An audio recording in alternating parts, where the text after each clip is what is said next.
Are people actually being brought aboard UFOs either willingly or unwillingly? What are the types of ETs seen during these onboard experiences, and what do the UFOs look like, both inside and out? What are the messages conveyed to the people being brought aboard? How many people being brought aboard UFOs are repeat experiencers, and what is the purpose of the experiments and medical procedures people claim are performed on them during these encounters? Join me and prolific UFO author, researcher, and repeat guest Preston Dennett as we explore these intriguing issues and more. Well, greetings, fellow truth seekers, and welcome once again to Passion for the Paranormal, bringing a passion for the paranormal to you. Yes, I'm your host, Curry Stegan, and it's wonderful to be back here once again. And I know we're going through some challenging times right now with all the lockdowns and quarantines, and these are certainly crazy times right now, but I'm certain we'll get through it. I hope everybody is being safe. And tonight I've got repeat guest Preston Dennett joining me on the show. I'm very excited to have Preston back on the show. He's going to be talking about his new Onboard UFO Experiences book. Preston's got over 20 books to his name now. He's a prolific UFO author and researcher, and it's always a pleasure to have him on the show and talk with him. Hey, if you haven't been over to the website, please pay a visit to the website at passion4theparanormal.com. And you can do some cool things there. You can catch up with past shows, and you can check out some of the cool Passion for the Paranormal merchandise. And so I hope you'll pay the website a visit. And also make sure you visit us at Facebook, facebook.com/passion4 the paranormal, and make sure you like and follow us there. We're also on Twitter at passion4thepara. So if you want to follow us on Twitter there, you can do that as well. And if you have a friend, coworker, family member you think you'd like to tune into the show or check it out, please share a link with them. That is a great way to help us grow our audience. And whatever podcast app you're using, please make sure to hit that subscribe button. And once again, I'm so excited to have Preston back on the show. I really love talking with him. It's always fascinating having discussions with him about his new books and his research. And this time he's got 15 new cases of onboard UFO experiences. And so this is going to be a good one. Really hope you enjoy tonight's show. And once again, stay safe, everybody. And really hope you enjoy this discussion with Preston. Okay, so tonight I have repeat guest Preston Dennett joining me on the show. Preston is a prolific UFO researcher and author with over 20 books to his name. He is joining me tonight to talk about some new UFO cases he covers in his latest book, Onboard UFO Encounters, True Accounts of Contact with Extraterrestrials. Preston, it's always a pleasure to talk with you, and welcome back to the show. Hey, thanks, Curry. I appreciate it. Yeah, it's great. Now you've got another book. Sounds like there's some interesting new cases here to talk about. I'm really looking forward to digging into those with you. But if you could, and I know you've talked about your backstory a little bit, and this goes back to 1986, but maybe if you can kind of give us a quick rundown of how this all came about for you and how you got into researching this crazy UFO phenomena.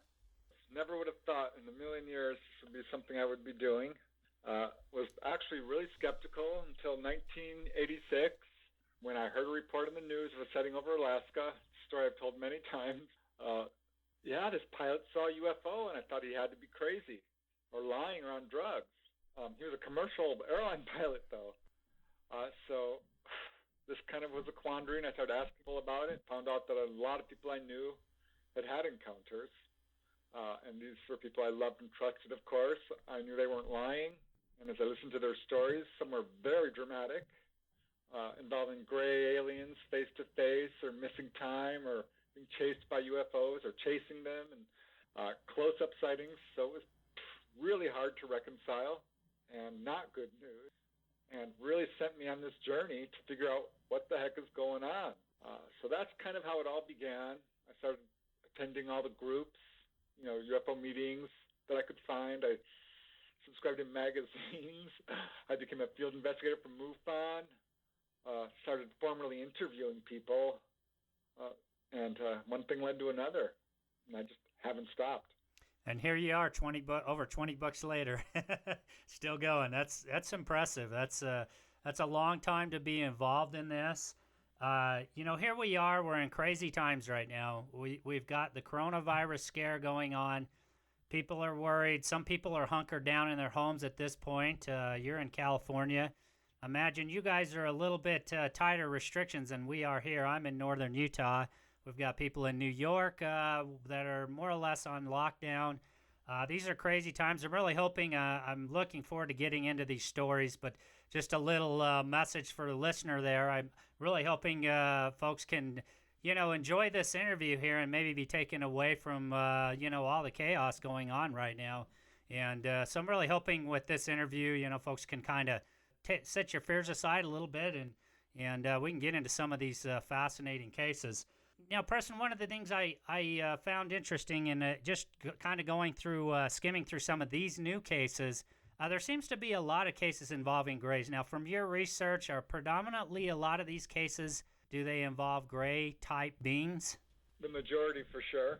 It's the kind of ET that most people describe to me. I'll call them ETs, extraterrestrials, because I do think that's what we're dealing with. Certainly most of these cases. I'm not going to rule out other explanations because it's still a mystery. I mean, there are lots of theories. These could be time travelers, people from our future. It could be interdimensional beings. There are some witnesses who are pretty convinced we're dealing with demonic or angelic even entities. There are different theories. I think if you look at the evidence, starting with sightings of craft and landing traces and implant evidence and crash retrieval cases, and you pull it all together, all the evidence we have, the extraterrestrial theory fits best. And the extraterrestrial most people see is definitely the grays, but even then there's a wide variation. Some see very short grays, some see tall, some see medium, some describe them as, tan, perhaps, colored skin, or white, chalk white, or gray, or various hues. It's never exactly the same, I guess, is the point I'm trying to make. Sure. And it's not just grays. Certainly there's praying mantis type. That's fairly common. And human-looking, humanoid, Nordic. There's all kinds, strange humanoids of all kinds. Yeah, it's interesting that there's so many different types of sightings. Now, with the grays, do you think that, based on your research, that there's a number of different types of gray species and even perhaps with different agendas?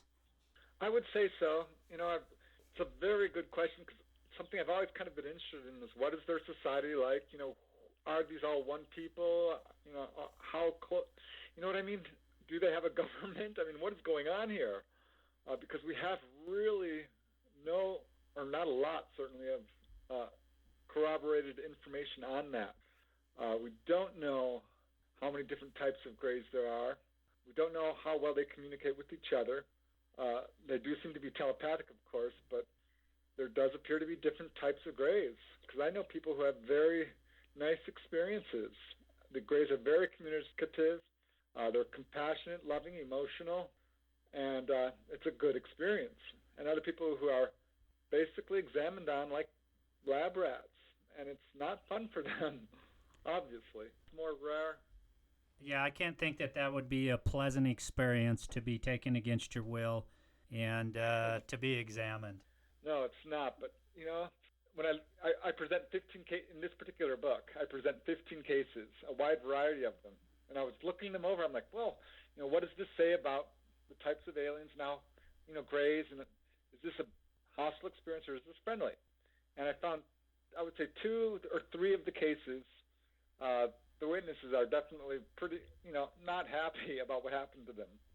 Whereas I would say a good 5 or 7 people are like, yeah, this is great. I'm honored. I love them. I call them my friends. And the rest are kind of in between.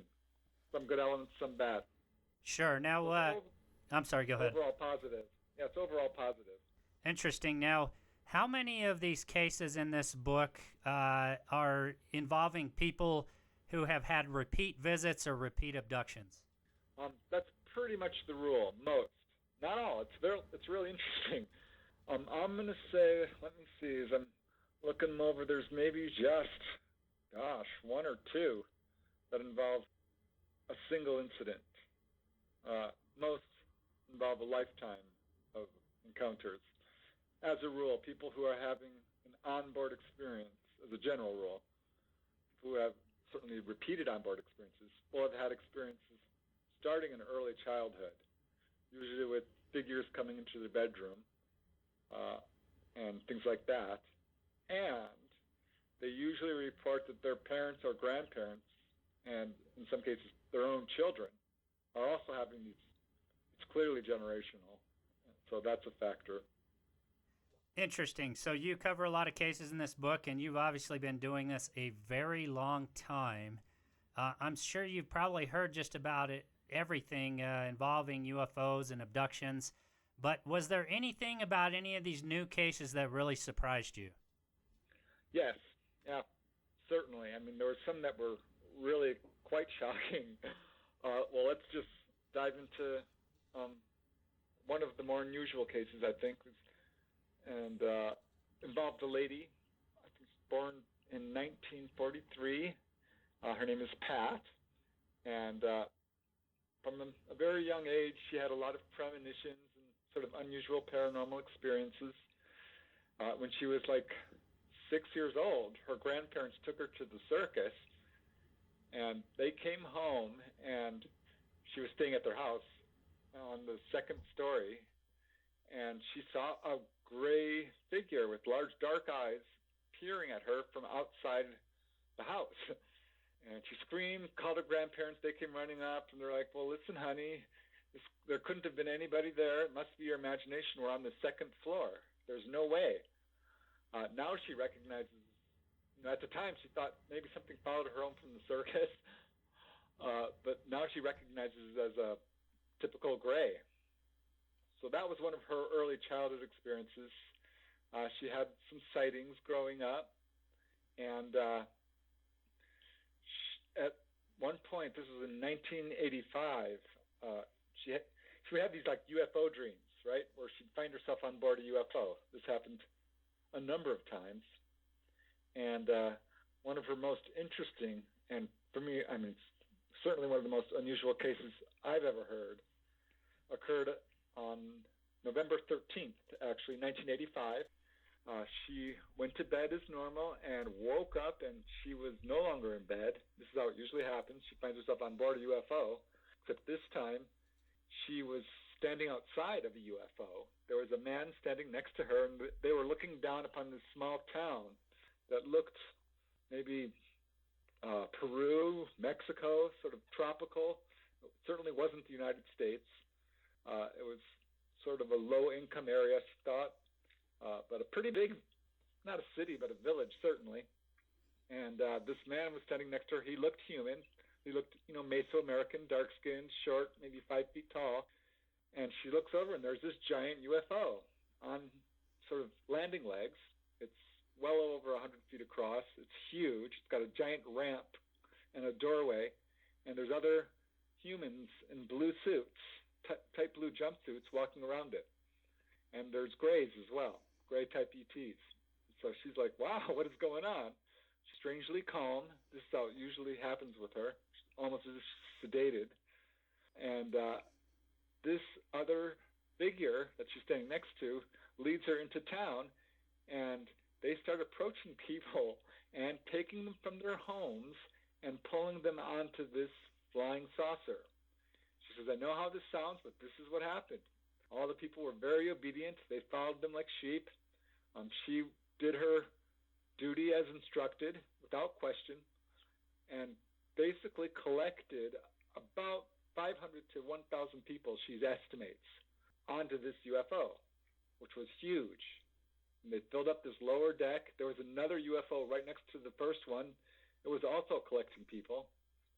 And they had collected a good, number of people and had just about filled up the craft when there was a huge explosion, and this volcano erupted. A pyroclastic flow of, hot ash and a wave of mud and ice and debris came sweeping down over this village. The UFOs lifted up as the wave of, basically not lava but mud buried this town, and then it set back down and started lifting up survivors. So that picked up a few more people, and that's pretty much all she remembers, except suddenly being set back down in front of her home and talking to one of the Greys, who said, this is our gift. Do you know what your gift is? She's like, no, I don't understand. And she woke up in bed thinking, okay, I've had another one of my UFO dreams. She calls up her friend, and her friend's like, you should turn on the TV, which she did. She turns on the TV and finds out a volcano in Colombia, the Nevada del Ruiz volcano, had just erupted. And there was, first-hand footage of basically what she had already seen close up. So this upset her pretty bad. She was really traumatized. She had to go seek out therapy, actually, because this is one of the few times she had actual corroboration that her experiences were real. I mean, she was there. She saw the whole thing. Wow, that is that's mind-blowing. That really is. That's one of those where, that sounds like pretty unique. Have you ever had a case similar to that before, or is this pretty unusual in that respect? Well, yes and no. It's unusual in that, so many people were saved, but being rescued by a UFO is not unique. I wrote a book called The Healing Power of UFOs and included a chapter of people who were helped in various ways, usually having their lives saved from, say, car accidents. There was a number of cases of that, a few cases being saved of drowning, and this sort of thing. So, yeah, absolutely. One lady was saved from being assaulted by a possible rapist. Another rescue case involved an entire town that was sheltered from hurricane-force winds. So, yeah, it does happen. But to have thousands upon thousands of people being pulled onto a craft and apparently not returned, because, I mean, how could you? So that really upset her, to see those images up close. There was she saw a lot of death. She saw a lot of people die and get buried. The UFO rescued a lot of people, but they couldn't rescue everybody. And as it turned out, some 23,000 people, it's estimated, died in that disaster. I've got a book on it. Wow. So you have to wonder what happened to all these people. That's crazy. Yeah, just crazy. One of the cases you mention in the book is, there's a young child taken aboard a UFO. I guess this person is now a young Marine officer stationed at Camp Pendleton, and had encounters with during this situation with reptilian humanoid type ETs that are working with the military. Talk about that case, because that sounds like quite a fascinating one. Yeah, it's the longest case in the book. The guy is now 73. His experiences started when he was 6 years old. So it's a long story for sure, and began when he was 6 and was out playing with his friends in front of Hansen Dam. That's located in San Fernando, Southern California, outside L.A. It was a military housing complex filled with military families.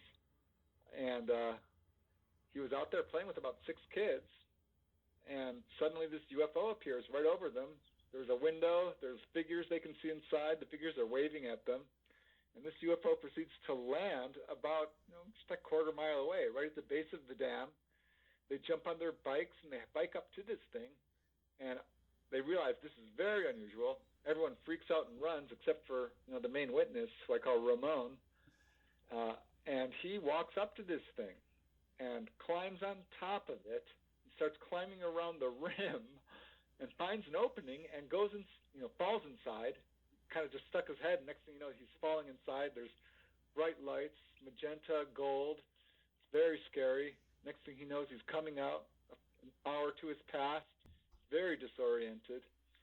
And this began a series of abductions over the next week or two, in which he would be floated out of his house and into this craft, which had landed again at the base of the dam. Happened at least 3 times, possibly 4. He finally remembered, what was happening. He was being set in this chair, like a dental chair, and he'd see this viewport in front of him. Stars would be moving around. He remembered at one point being laid out and examined by short figures. He didn't see them. It was kind of too scary to look at. But he does remember being physically examined in pretty much every orifice. It was painful and traumatic, not fun. He complained to his mom about it. She tried tying sheets onto his limbs and tying him to the bed. That didn't work. He still got floated out of the house. So that's kind of how it all began for him, and continued up through his young childhood and into adulthood with all kinds of strange activity, TVs going on and off, weird lights filling the room, being pulled out of his house, out the window, and floating through the air and into a UFO. That happened more times when he was around 13 years old. And then he turns like 17 years old, right? And he's got a lot of friends who are getting involved in gangs and bad activities, drugs, and so forth. And decides he needs to change his life and decides he's going to join the military, as his father did. And his father's like, okay. He's 17 years old, so he had to get a waiver from his parents.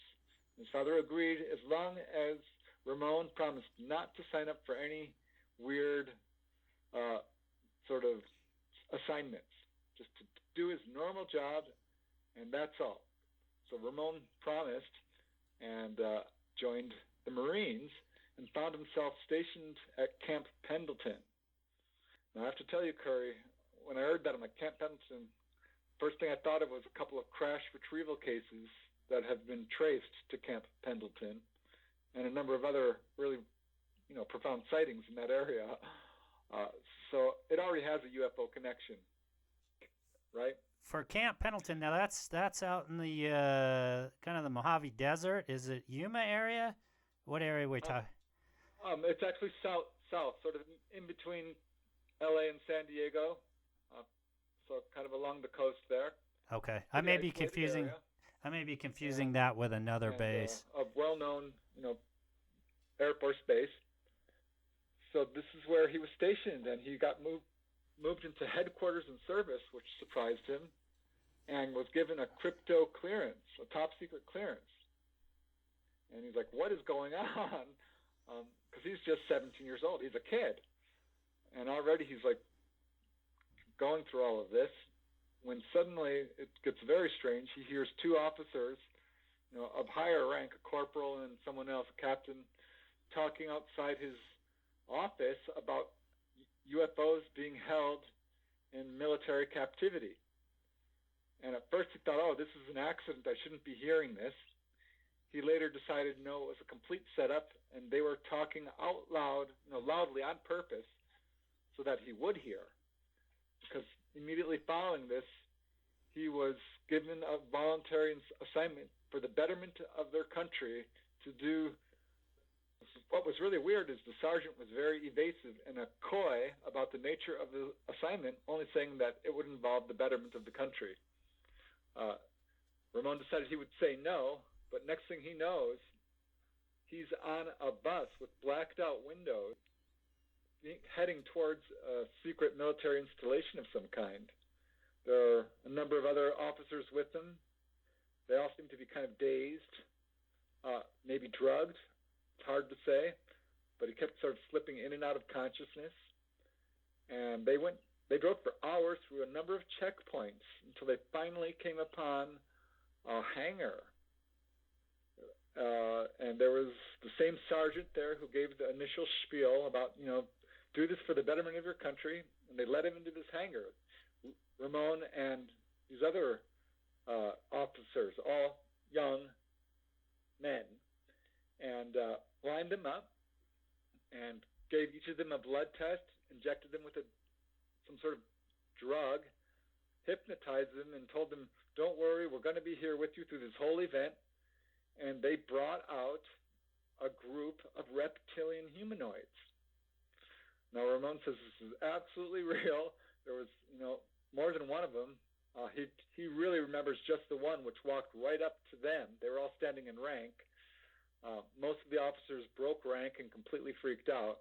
Ramon didn't. He stood there face to face with this thing and said, he told me, Preston, honestly, it's hard for me to describe this thing because it was so scary looking. I didn't want to look at it.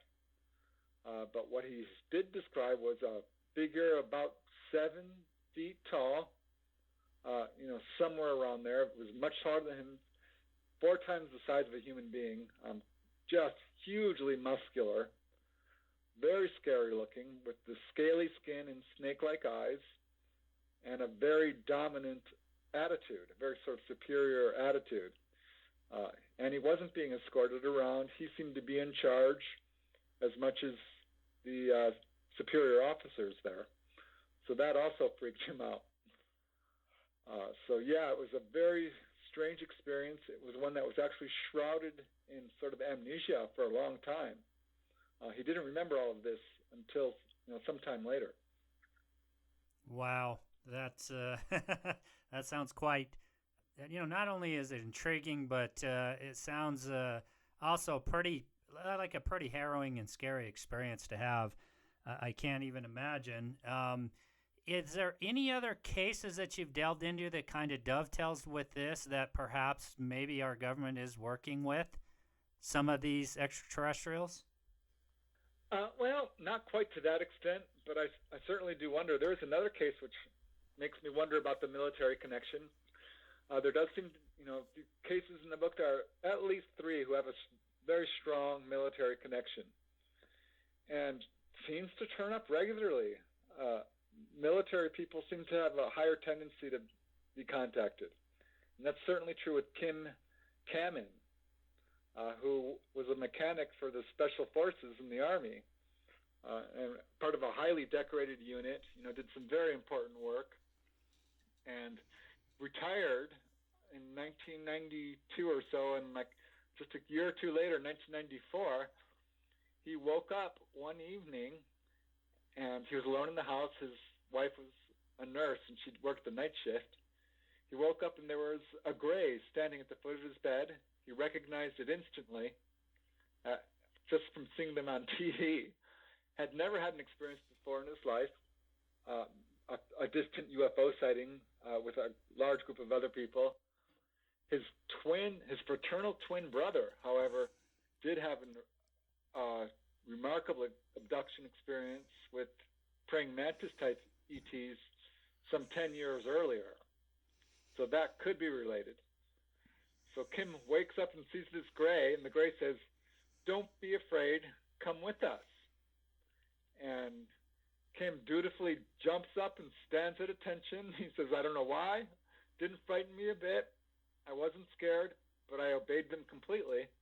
And he realized that there were 2 other grays now standing side by side him. And he follows the first gray, and the other 2 march behind him out into the living room. And he's shocked to see that his living room is now half missing.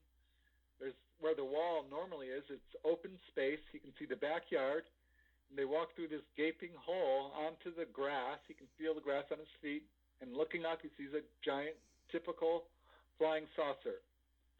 Your classic 1950s, UFO with little colored lights all around it.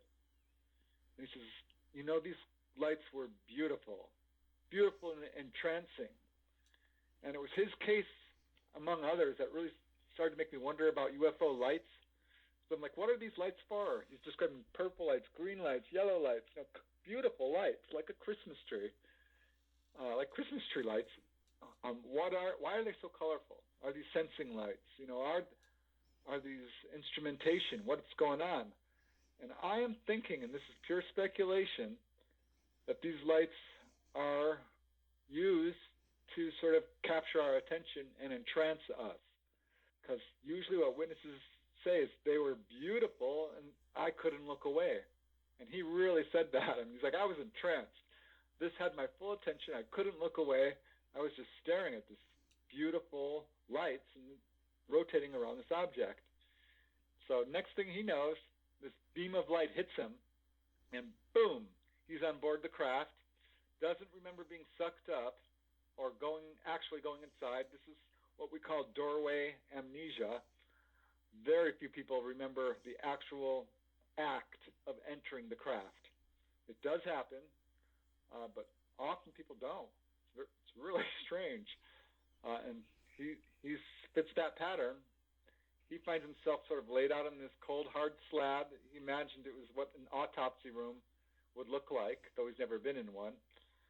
And he said it was not particularly nice, but he still wasn't afraid. He saw this instrument coming down towards his eye. It looked like it was going to aiming towards his eyeball, and that freaked him out a little bit. And he thought his first kind of glimmerings of fear.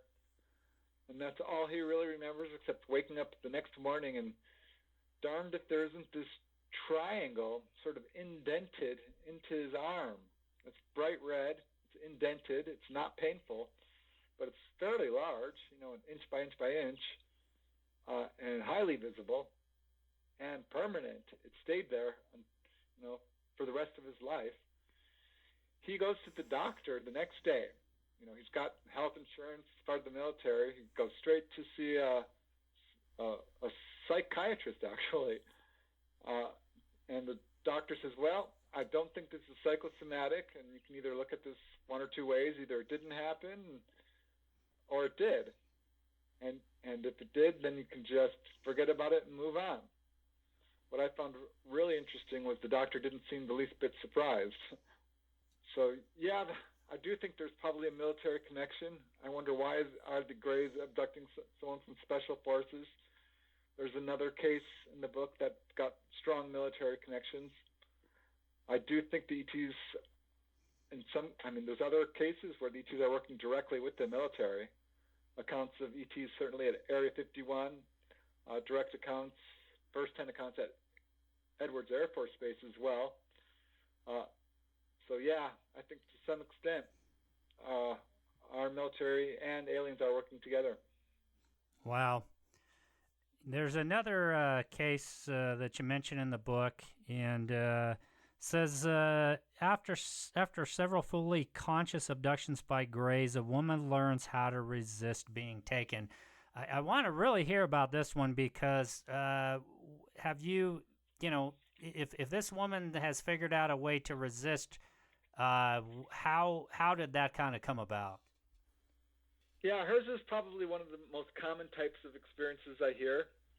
She doesn't have a whole lot of memories, but she does remember from very early age, starting probably around age 5 in her home in Illinois. She would wake up with this loud buzzing noise kind of filling the room, and she'd find herself paralyzed. There'd be a weird shift, and she'd find herself inside a weird round room with indirect lighting surrounded by strange beings. And she would scream in terror as they tried to physically examine her.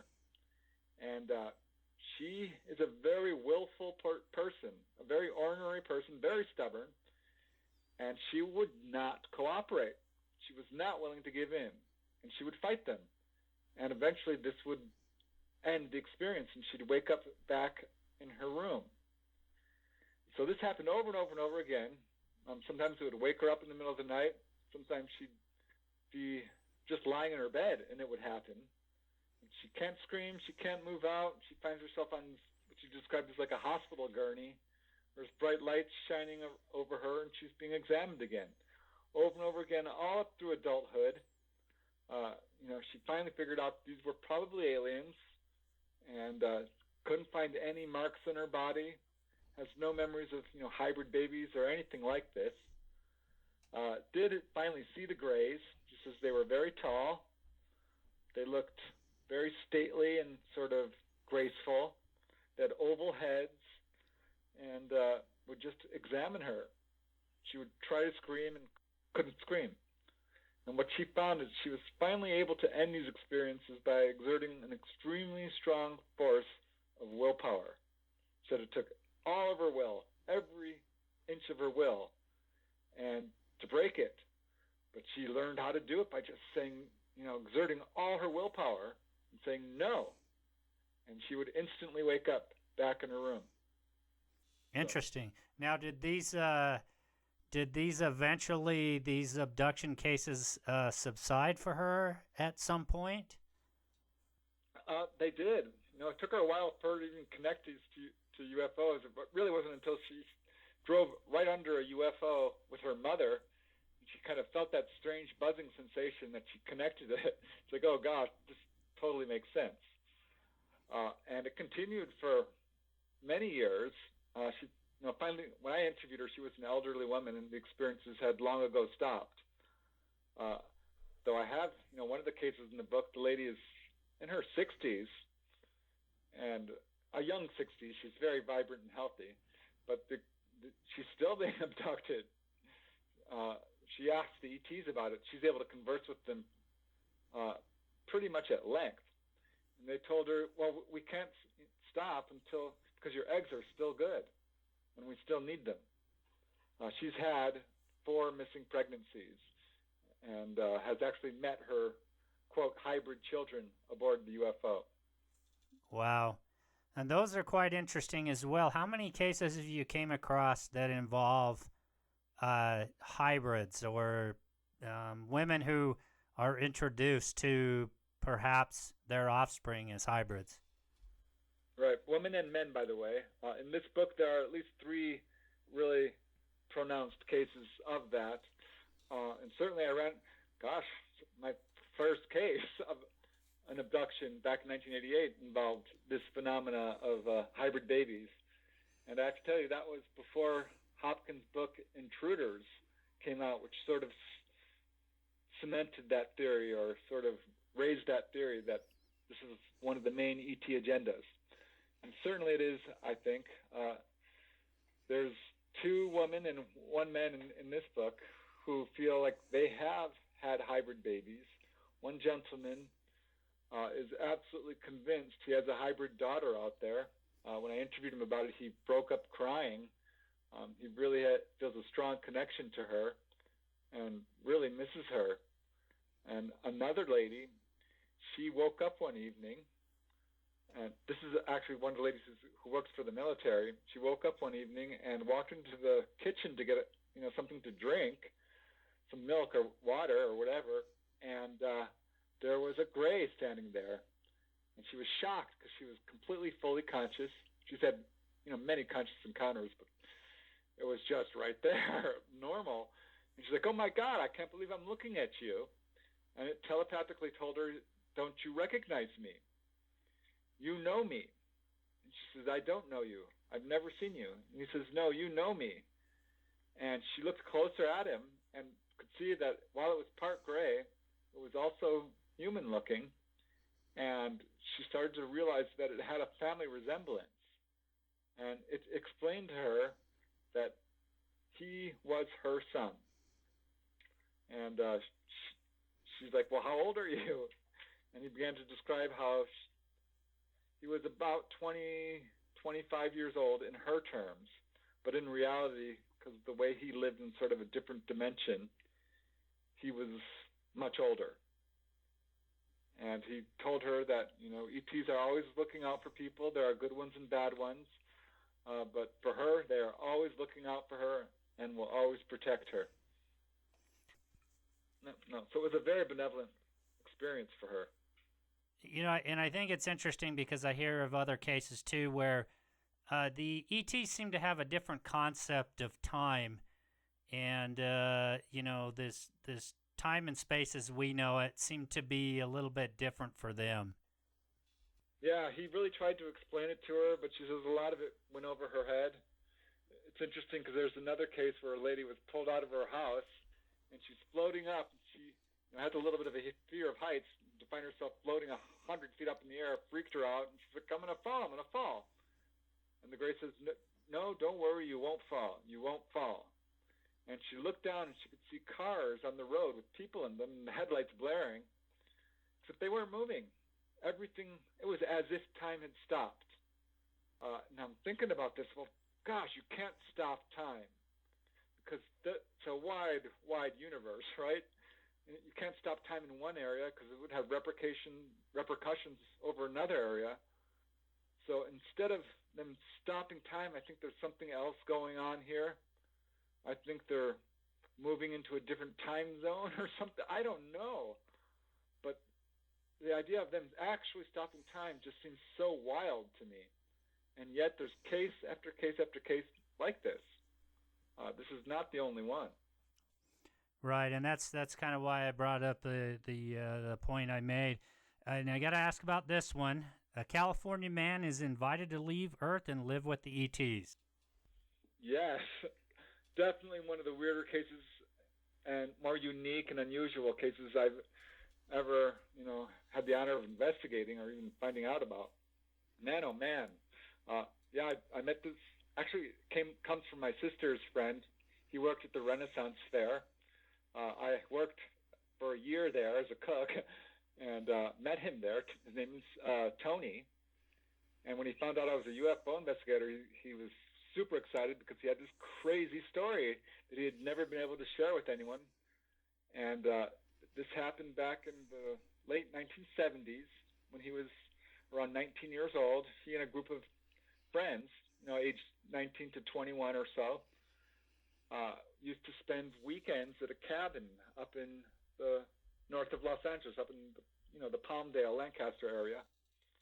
It was a remote cabin in a remote area, and they would enjoy just hanging out, and that's what they were doing this one weekend. One of the gentlemen, his name is Paul. That's his real name. I know his last name. It's an unusual name, but I didn't put it in the book for obvious reasons because of what happened. So what happened is they're all sitting there when Paul decides he's going to take a walk, and he disappears. He's gone for way too long. Everyone's getting nervous. They're just getting ready to send out a search party when he comes walking back in with this incredible story. He says, "You're not going to believe it. I came upon a landed UFO."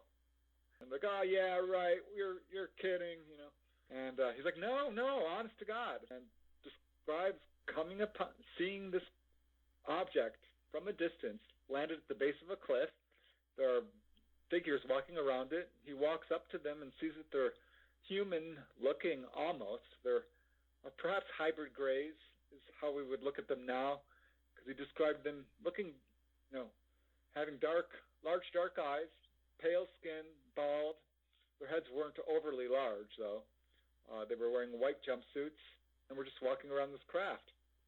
And he walked right up to them. They were very friendly. They invited him on board. Said everything was very clean. It was white. The rooms were rounded. He asked them what they were doing there, and they said they were studying this area. And if he wanted, he could, go with them. And he's like, permanently? And they're like, yeah, if you want, we can take you with us. That kind of freaked him out, and he decided he wasn't going to go. And he left. But before he left, they told him, we're going to be back next year on this day, at this time. If you want to see us again, we'll still be here. And the offer is open. You can come back. And so he said, we'll see. And this is the story he told his friends. Most of his friends were disbelieving. Tony believed him. Tony had a number of paranormal experiences in his life. He knew Paul wasn't the kidding type, and Paul was clearly sincere. And it became clear that the experience really happened when a year rolled around and Paul started giving his possessions away, started, acting a little strange, and Tony said, are you planning on going out there and rendezvousing with this UFO and going away with them? And Paul says, I don't know. I don't know. I think I will go, yeah, but I don't know if I'm going to go with them. I don't know if they'll even be there. And long story short, he drives out there alone and does not come back. After a few days, Tony and his friends get concerned. They tell his parents. They decide they're all going to drive up there to the cabin, and they do. And lo and behold, there's Paul's car with the keys in it and no sign of Paul. They look everywhere. They can't find him. They call the police. They tell the story. The police do a search. Police can't find them. There's a missing persons report. And Paul has never been seen again. Wow. That's, again, mind-blowing. And you wonder, I've heard interviews with David Paulides. He does the missing 411 cases. Of all these, I think it's somewhere in the number of over 40,000 people disappear every year without a trace. Without a trace, meaning there's no signs of animal, being attacked by an animal. If they're out in, a national park or out in the woods or anything like that, You have to wonder how many of these cases could actually involve abductions where people are never returned. I imagine some of them do. I don't know how many, because confirming a UFO connection is not always easy. I have to tell you, there aren't a lot of cases of known UFO abductees suddenly disappearing, or at least not that I've heard about. I don't want to say there aren't, but I certainly haven't noticed any pattern in that regard. And while there are a number of cases where people have been seen disappearing into a UFO, or having a UFO encounter and not coming back. Certainly, there's the case that occurred over Lake Superior to Lieutenant Moncla, who was sort of vectored towards a UFO, and they saw his jet on radar. Military officials tracked it right to a UFO. It merged with the UFO, and the UFO darts away. Same thing happened to the pilot in Australia, Frederick Valentic. That was back in the 1970s. I know another case in Hawaii. I know another case in two cases in New Mexico, where people were taken and never returned. So it does happen. It seems to be pretty rare, though. But yeah, the missing people phenomenon, I know about it. I've talked to David Polides. Could definitely be a connection there, but I doubt it's the only explanation for all the missing people. I don't know. Well, speaking to that, one of the witnesses, Lynette, was told directly by the ETs, if people should suddenly start disappearing from the planet, it's for their own benefit and for the greater good. So yeah, there's that. Wow. So there's another story here you list. A little girl who lives in Georgia sees monsters in her closet, and this begins a lifetime of contact with gray beings. And they actually issued dire warnings for her and all of mankind. So can you talk about that case? Yeah, that's Lynette, who I've mentioned a number of times. She's the lady who's had 3 or 4 missing pregnancies. Her experiences began when she was a little girl, and monsters kept coming out of the closet. These weird figures. She'd scream for her dad, and he'd come running in with a shotgun, but by then they'd be gone. And this happened over and over again throughout her childhood. There was many other strange incidents. Once she discovered her family was searching for her, she told them she had just come upon a UFO, landed in the forest, and that's all she really remembers. They told her she was missing for hours. The same thing happened to her little brother. So there was a lot of weird experiences growing up. She didn't like Star Trek, by the way. That sent shivers down her spine. So this was all pretty scary as she grew up. But there were also some very strange healing experiences. She would be taken on board a craft, and a light would be shined on her, which gave her this very wonderful healing feeling. At one point, as an adult, she was diagnosed with a tumor in her lung. It was causing her a lot of pain, a lot of problems. And shortly before surgery, she had an abduction experience. She went to the doctors, and they were about to remove a quarter of her lung.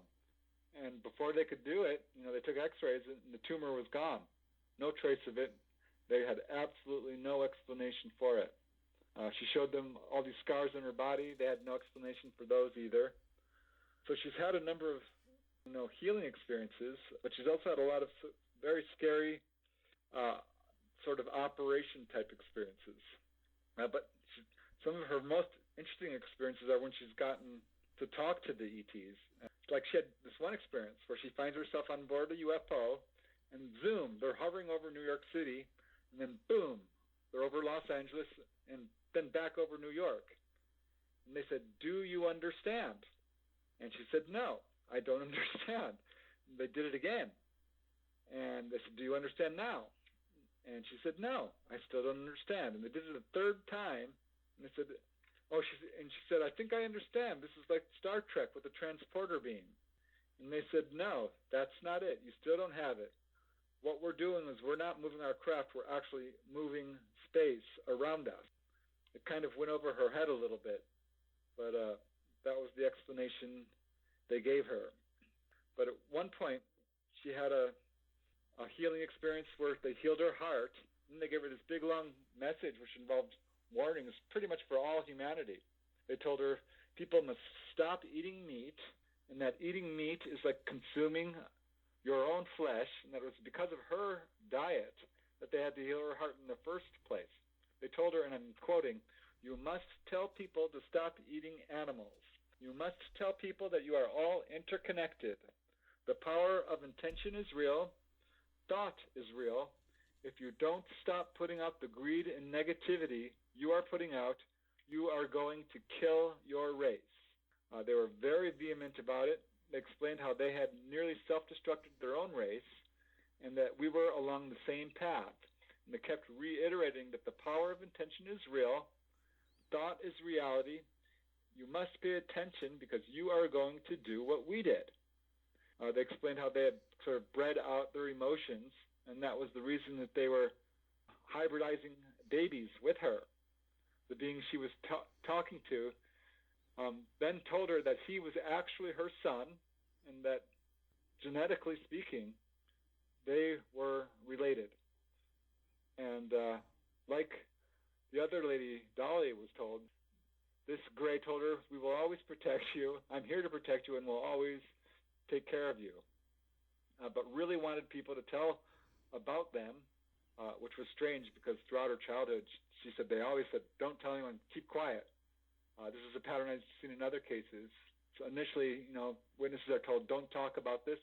But later on in life, when they get a lot of information and sort of able to digest the message the ETs are giving, the ETs instruct them actually to talk about it. Yeah, they're giving her all kinds of information, which is pretty rare. Now, do you think that's also a function of the fact that people are becoming more and more open to this, is why they're telling him now to talk about this? Do you think that may be part of the story, or do you think it's just part of their own progression? I think it's both. People do evolve along with their encounters. Some choose to deny them and just call them dreams or completely deny them. Others face them, go under hypnosis. In this book, by the way, only one person went under regressive hypnosis.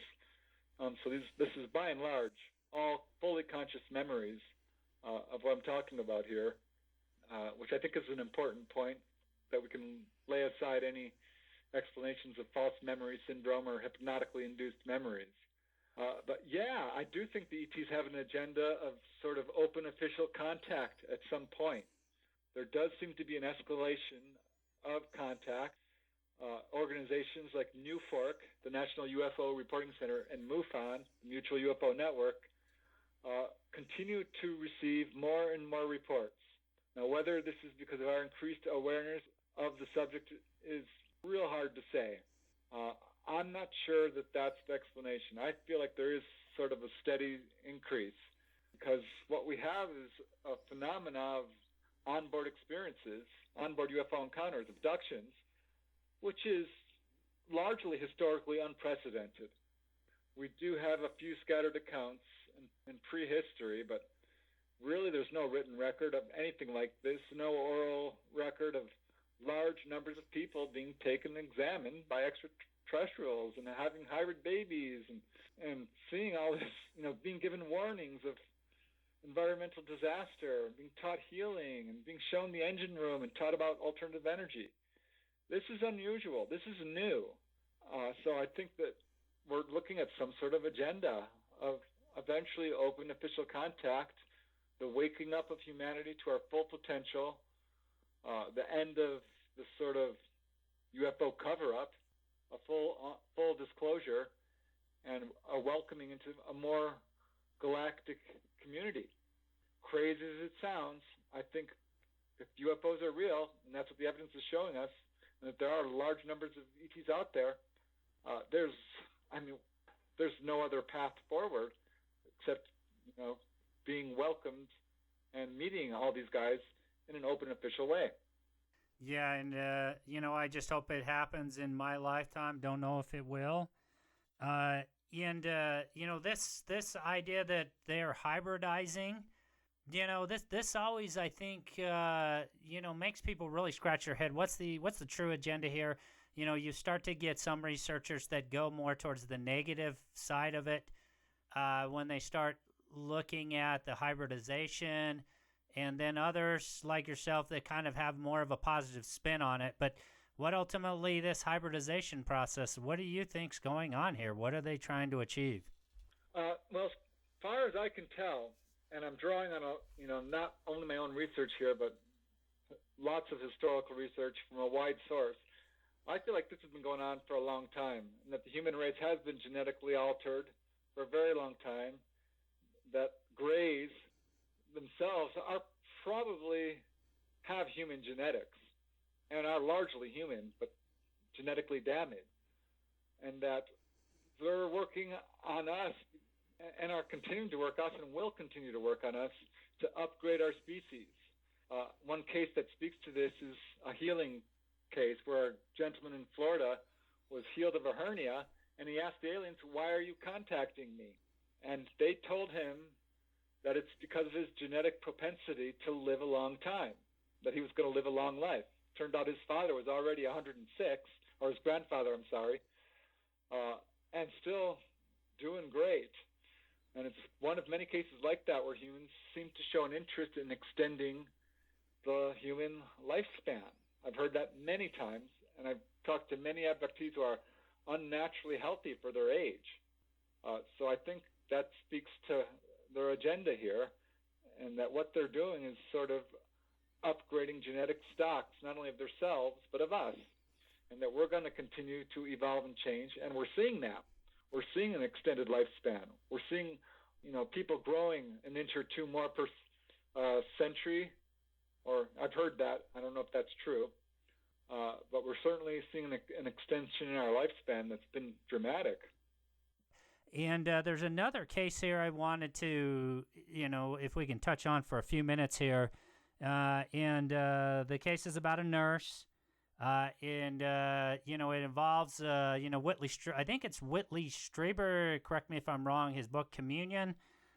She recognizes the picture on the cover of a gray, and comes to the realization that that was who she experienced when she was abducted, and one of the Greys wants to actually talk to her about this this recognition. Yeah. Poor Anne Witherspoon. God bless her. She died of the flu several years ago at age 54. A few years ago. Really neat lady, and a delight to talk to. She had experiences in her whole life, pretty much the same old story we hear. And it wasn't until like age 27 in mid-1988 she sees Whitley Strieber's book and was like, "Oh God, I've seen these guys before." I remember seeing them when I was a kid. I remember being on board a UFO. She's like, "Oh my God, I'm an abductee." It was very difficult for her. Her denial crumbled. She began cataloging all her childhood UFO sightings and encounters. She remembered a number of them. Remembered being on board a craft a number of times. But a lot of her experiences were scary. She didn't realize they were still going on until she, at this point, because she was having nighttime episodes with paralysis and strange figures coming into her room. And every now and then she would get a glimpse of these gray ETs. She described them as we've often heard described. And as time moved on, the experiences continued, and she began to have more and more conscious experiences. She would still have missing time and UFO sightings, but one evening in 1999, she had a fully conscious experience and was able to see one of the Greys holding a strange instrument. And another time, same thing happened, and the ETs told her that, "Don't worry, you can go back to sleep. We're just interested in your husband Harry at this time." Probably her most profound experience, easily the most profound, occurred in December 2000, when a Grey walked in and pretty much answered all her questions. It was a fully conscious encounter. She sat up in bed. She wasn't the least bit afraid. It was just a very friendly meeting. One of the reasons she wasn't afraid is, she was very embarrassed to say this. Actually, she says, this Grey walked in, spread its arms, and said, "I love you." That really got her attention, she says. and then proceeded to give her this long explanation of why she had been contacted, who they were, where they come from, and so on. He showed her these two sort of metallic discs, like coins, sort of like bronze looking, and explained that they come from a twin star system, not a binary star. He was very emphatic about that. It's not a binary star, it's a twin star system. And he said that there were four planets around one sun and 5 around the other, and he was from the 4th planet around one of the stars. And he held up these little discs and showed her these little spikes, which represented where the planets were. And he started explaining to her that he showed her a tray of like what appeared to be DNA. Well, that's what he told her it was. And he said, this whole process, and I'm quoting, if this whole process of genetic encounters was not vitally necessary, we would not do it. And he explained how they had been tracking her family line for generations, way back to biblical times, they told her, to the times of David and Solomon, and that they were following numerous family lines. They showed her one of her childhood friends and explained that they were following his genetic line too. And here's where it gets really weird and kind of humorous in a way. This Gray holds up a copy, an apparent copy, of Whitley Strieber's book, Communion, with the picture of the Gray on the cover, and actually told her that everything that's in this book that relates to them was absolutely accurate. Wow. Weird, right? Yeah, absolutely. So that's about all she remembers. She remembers waking up the next morning and there was her gold necklace was missing, and she found it on the microwave cart in the kitchen in a weird pattern.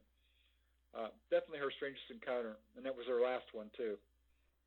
Yeah, and the other question here is, based on all your research, you've had a lot of cases where people get messages from the ETs. Anything along the lines that they actually seeded life here? Because there's, that's the ancient alien theory, and a lot more. It seems like a lot more theories are coming out about that. Not directly. I can't think of a case offhand where they've directly said, yeah, we began you, you belong to us. There are cases where they intimate that we are related. They say, don't worry, one day you will look like us. Or explain that they are connected, or perhaps even connected by past life experience. That sort of thing comes up. But as far as them seeding life here, it's possible, but I don't have any cases where they specifically admit to that. I do wonder about the cases involving perfectly human-looking ETs, because to me, and honestly, the fact that almost without exception, I mean literally pretty much every case involves a humanoid figure with eyes, nose, mouth, hands, feet, all involved, and the human-looking ones. This has to raise serious questions about who we are, where we came from, human origins, and our relationship with certainly the human-looking ETs, but all ETs in general. It's fascinating to think that that's a possibility, that may be how life was seeded here. I'm not on any one side of the camp on that. I just find it interesting that there's that's if you watch the Ancient Alien show, it's some of the UFO researchers or the researchers on that show subscribe to that theory. Yeah, it wouldn't surprise me. Lynette, the witness we were speaking about earlier, the aliens told her that many of the historical accounts which we interpreted as angels were in fact them. They also told her that they had manipulated the genes, the genetics of dogs and cats to give them a higher emotional intelligence, more able to relate to humans. Wow. Wow, that is. It's crazy stuff. You mentioned in the book that the UFO phenomena is deceptively complicated. What did you mean by that statement? There's layers and layers to this phenomena. I got involved in this pretty naively. I thought UFOs, how interesting. Aliens from other planets. What I didn't realize that there was ruthless UFO cover-ups being enacted by our government, who will go so far as to lie about, not only lie, but provide disinformation. I was naive about the sort of cult fringe-like groups that are attracted to this phenomena, the number of greedy hoaxers who are willing to lie about this just for money. I was unaware how widespread it was, how pervasive in our society, how long it's been going on. I saw that a lot of our technology may have been actually inspired or given to us directly by ETs. ET influence on human society was much more pervasive than I initially thought. Now, if you look at our movies and our entertainment, and the field of science fiction, for example, all of it is all about ETs, and there's a very strong paranormal connection that's hard to explain to ghosts, Bigfoot, out-of-body experiences, near-death experiences. There's a very strong religious aspect to this, leading into angels and demonic phenomena, and it just goes on from there. This huge cover-up with crash-flying saucers, and the number of ETs, the precognition, the prophecies and paranormal stuff is just abounds. It's very complicated and just layers and layers to it. Yeah, absolutely, and that's exactly what I was thinking of as you were just talking about that. Is just so many layers to try and peel back on this strange, phenomena that we're researching, and you get to places like Skinwalker Ranch, Chestnut Ridge, where there's multiple types of strange, anomalous activity going on, if you want to, for lack of a better term. And you have to wonder, how is it all related, and is it all related? Yeah, I would caution people against lumping all of this into one phenomena. The second most popular theory to explain UFOs is some sort of intelligence, an interdimensional intelligence that reacts and sort of regulates the human belief system and takes on various masks. There's at least one witness who is pretty fully convinced that the UFOs he's seeing are not necessarily extraterrestrial, because he's having, knockings on his walls, apparitions in his house, cold spots, weird smells, all voices, weird stuff that just doesn't match and different types of ETs. He doesn't believe for a second that, he's being visited by greys and reptilians and all these. No, he thinks it's taking on different masks. And there's some, evidence to back that theory up. So I'm not going to lock in on the extraterrestrial theory. I still think it's the best one. I'm guessing that most of the cases do involve that. Let's face it, if we do actually have crashed flying saucers that we're flying around, well, all bets are off.